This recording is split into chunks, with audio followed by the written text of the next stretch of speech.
på nisser. Og det er sikkert nok, fordi de ikke har set beviser, men de findes. Det har jeg nemlig fået fortalt. Selvom man ikke kan se dem, er der nisser overalt.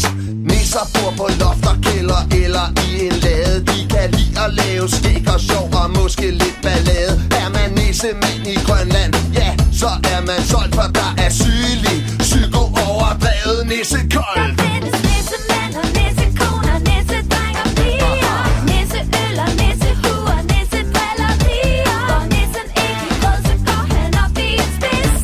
En nisse her finder sig ikke i noget nis. At være nissemand er ikke særlig svært. Det tager vist bare et par 100 år at få det lært.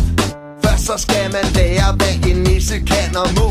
Og så skal nissen have en fjollet nissehue på. Der findes nissemænd og nissekoner, nissedreng og piger, nisseøl og nissehuer, nissedrillerier. Går nissen ikke i grød, så går han op i en spids.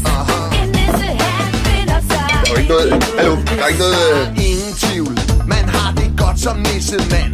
Så længe der er grød og juleøl i nisseland, er der faktisk ikke noget, som en nisse ikke kan.